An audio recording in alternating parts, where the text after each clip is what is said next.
అందజేయాలి. అక్కడ జరుగుతుందని చెప్తా. పౌర్ణి జరుగుతుంది, పౌర్ణి జరుగుతుంది. ఒక వ్యక్తి చనిపోయిన తర్వాత వాళ్ళ కుటుంబ సభ్యులు వస్తారు. కుటుంబ సభ్యులు వచ్చినప్పుడు పౌర్ణి చేసుకుంటారు మొదగా మనం. అక్కడ కూడా మొదలు జరుగుతుంది. కుమారుడు వాళ్ళు ఉన్నారా లేదా తెలుసుకోవాలి. కుమారుడు ఎవరు ఉన్నారో తెలుసుకోవాలి. ఆడ మేకల పౌర్ణి లేకపోతుంది. అక్కడ ఎప్పుడు చచ్చిపోయాడో తెలియదు. మొత్తం మీద ఆగమాగం. రెవెన్యూ సిబ్బంది అక్కడ ఇన్వెస్ట్మెంట్ కలెక్టర్ గారు దయచేసి ఈ యొక్క గ్రామాలలో నిర్వహించే గ్రామ రెవెన్యూ సదస్సులు భాగంగా అధికారులకు ఖర్చులయ్యే నిమిత్తం ప్రభుత్వం పెంచాలని నా యొక్క ముఖ్య ఉద్దేశం. వాళ్ళెవరో భూములు ఆక్రమించుకొని కబ్జా చేసిన భూములు కావు సార్. కొంతమంది బ్రోకర్ వ్యవస్థ ద్వారా ఈ 10 సంవత్సరాల కాలం ధరణి పేరుతో ప్రజలను మోసం చేయడానికి కొంతమంది బ్రోకర్లు తయారై చాలా ఇబ్బంది పాలు చేసిరు. రోళ్లకు పడ్డ కుటుంబాలు ఉన్నాయి, నాకు తెలుసు. అందుకోసానికి వారందరినీ ఆదుకోవాలని చేతులు జోడించి నమస్కరిస్తూ, మీరు నిజంగా చెప్పిన తర్వాత అనిపించింది, ఈ పేపర్ చూసిన తర్వాత మనకు నమ్మకం ఏర్పడ్డది. రైతులు కూడా తర్వాత మీకు అందరు సహకరిస్తారు సార్. మా వాళ్ళు చెప్పేదానికి నిజంగా కొన్ని వాస్తవాలు గ్రాస్ లెవెల్ ఉన్నాయనుక పెద్ద మనసుతో మీరు అర్థం చేసుకొని ఖచ్చితంగా మన జిల్లాలో ఉన్న సమస్యలతో పాటు మన కౌడిపల్లి మండలానికి సమస్యలు కూడా తీరుస్తారని మనసారా కోరుకుంటూ ముగిస్తున్నాను. 284/1/1 ఒక పట్టదారు, 252/2 ఒక పట్టదారు. అది కిషన్ లంబాడి కిషన్ అంటే పట్ట. అయితే మొదట ఆయన ఏమో మిస్ చేసిండు. ఇందులో నంబర్ ఆయనకి ఇచ్చి పట్ట పాస్బుక్ ఇచ్చేసి నుండి మన మొత్తం తెలంగాణ రైతాంగాన్ని కాపాడడం కోసం మరి అహర్నిశ కృషి చేసి దాదాపు 1.5 సంవత్సరం కృషి ఫలితమే మరి ఇంత గొప్ప భూభారతి చట్టాన్ని మరి మొన్న మన బిఆర్ అంబేద్కర్ జయంతి రోజైన మరి ఏప్రిల్ 14వ తేదీ నాడు మరి దీన్ని లాంచ్ చేయడం జరిగింది. అదేవిధంగా తదుపరి మరి జిల్లాల వ్యాపితంగా మండల వారీగా మరి రెవెన్యూ అధికారులు వచ్చి మరి ఈ రకంగా సదస్సులు ఏర్పాటు చేసి మనకి ఈ చట్టం గురించి తెలుసుకున్నప్పుడే మనం చట్టం నుండి రక్షణ పొందగలుగుతాం. ఎందుకంటే చట్టంలో ఏముందో మనకు తెలియకపోతే మనం గట్టిగా పోయి మనం అడగలేము ఆఫీసర్స్ ముందు. కాబట్టే చట్టం గురించి అవగాహన ప్రజలందరికీ కావాలనే ఉద్దేశంతో మాత్రమే మన ముఖ్యమంత్రి గారు ఈ కార్యక్రమాన్ని మరి తీసుకోవడం జరిగింది. అందులో భాగంగా ఈరోజు మనం ఇక్కడ సమావేశం కావడం జరిగింది. నాకు అనిపిస్తుంది మీ అందరూ కూడా ఈ చట్టాన్ని బాగా అర్థం చేసుకున్నారని. అయితే భూమి అనేది ఒక వ్యక్తికి ఎంతో గౌరవంగా భావిస్తాడు. ఒక సమాజంలో గౌరవ సూచిక భూమిని కలిగి ఉండటం.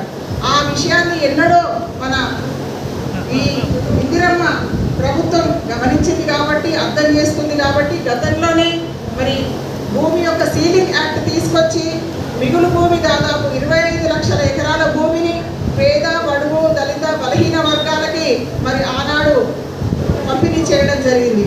ఎందుకంటే రోటీ కపడా ఔర్ మకాన్ అనేది మన ఈ ఇందిరమ్మ ప్రభుత్వం యొక్క కొటేషన్. ఎందుకంటే ప్రతి మనిషికి ముందుగా కావాల్సింది భోజనం, తర్వాత ఒంటి నిండా బట్టలు, ఆ తర్వాత తలదాచుకోవడానికి గోడు. అన్నిటికన్నా ముఖ్యమైనది ఆహారం. కాబట్టి కొంత భూమి కలిగి ఉన్నట్టయితే తప్పకుండా కనీస అవసరమైన ఆహారాన్ని వారు పండించుకొని వారి కడుపును నింపుకొని కుటుంబాన్ని పోషించుకుంటారనే ఉద్దేశంతో భూమి లేని వారికి మరి ఆ విధంగా భూ పంపిణీ చేయడం జరిగింది. ఆ తదుపరి మరి మనకు తెలుసు గత 10 సంవత్సరాల క్రితం నుండి మరి భూమి ఏ రకంగా మరి అన్యాక్రాంతం అయిపోయింది. సార్ నేను తహసీల్ నివేదాన్ని కూడా పోయి కనుక్కున్నాను. నిజమే పట్టా నీదే ఉండొచ్చు, బట్ వేరైన పేరు మీద మార్పు చేయబడ్డది. ఎట్లా మారిందన్నది మా దగ్గర కూడా ఏం రికార్డు లేదు. ఏ విధంగా మారిందో మాకు కూడా అర్థమవుతలేదని తహసీల్దార్ చెప్పే ఇది మనం ఇంతకుముందు చూసినాం. బట్ అటువంటి సిచ్యువేషన్ మళ్ళీ రావద్దని కూడా మనకు భూభారతి చట్టంలో క్లియర్ కూడా ఏ విధంగా మనకి పట్టా మార్పిడి జరిగిందని కూడా క్లియర్ కట్గా అలా రాసి ఉండడం జరుగుతుంది. సో దట్ మనకి క్లియర్ కట్గా వచ్చిన పిటిషనర్ కూడా ఈ విధంగా నీకు పట్టా మార్పిడి నీ పేరు నుంచి వేరే వాళ్ళకి మార్పిడి జరిగింది, ఇవి ఆ సపోర్టింగ్ డాక్యుమెంట్స్ అంతే అని కూడా వాళ్ళకి ఇచ్చే విధంగా కూడా మనకి భూభారతి చట్టంలో ఉంది. అదేవిధంగా సర్టిఫికేట్ కాపీస్ నేను ఇందాక చెప్పినట్టు చాలా మంది కూడా తహసీల్దార్ ఆఫీస్ చుట్టూ తిరుగుతూ ఉంటాం. సార్ ఎట్లయిందో మాకు ఒక సర్టిఫికేట్ ఇవ్వండి అనేసి. సో తహసీల్దార్ ఒక్కొక్కసారి ఇవ్వచ్చు, ఇవ్వకపోవచ్చు. సో ఇటువంటి సిచ్యువేషన్ ఏమున్నదని భూభారతి చట్టంలోనే 10 రూపాయలు చెల్లించి అప్లై చేసుకున్నట్టయితే మీ సేవల వాళ్ళకి ఏ డాక్యుమెంట్ అడిగితే ఆ డాక్యుమెంట్ కూడా తహసీల్దార్ సంతకం పెట్టి సర్టిఫైడ్ కాపీ ఇది అనేది కూడా వాళ్ళకి ఇవ్వాలనేది కూడా క్లియర్ కట్గా మనకి భూభారతి చట్టంలో ఉంది. అదేవిధంగా నేను మీకు ఇందాక చెప్పినట్టు ఏ విధమైన పట్టా మార్పిడి జరిగినా, అంటే ఒక్కరి పేరు నుంచి ఇంకొకరి పేరు మీద పౌతీ జరిగిన, మ్యూటేషన్ జరిగిన, రిజిస్ట్రేషన్ జరిగిన, ఓఆర్సీ సర్టిఫికేట్ ద్వారా పట్టా మార్పిడి జరిగిన, ఏ విధంగా పట్టా మార్పిడి జరిగినా కానీ ఇప్పుడు వరకు ధరణి చట్టంలో 4 గోడల మధ్యలో ఎవరికి తెలియకుండా జరుగుతూ ఉన్నాయి.